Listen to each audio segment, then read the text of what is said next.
To start your titration, which is a laboratory method to determine the concentration of an analyte using a standard solution, you're going to put in what is called an indicator to see when your solution has reached its turning point. You're going to add in 2 to 3 drops of it to be able to make sure you can see when it reaches that point.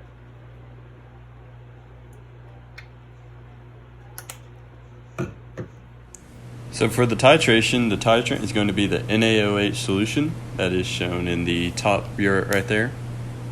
And for the first exercise that we did, the analyte is going to be the KHP, and in the second exercise that we did, it's going to be the citric acid and the Sprite 0, and that's the KHP right there.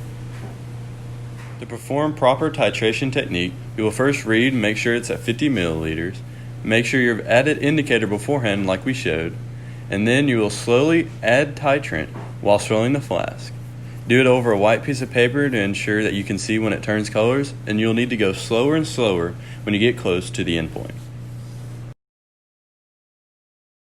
When performing your titration, remember to record your initial and final volumes of titrant that you're adding to your analyte.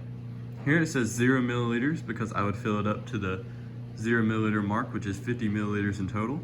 And then I would record the volumes after adding the titrant needed. And remember to record them to the second decimal place so that we can get the most accurate reading.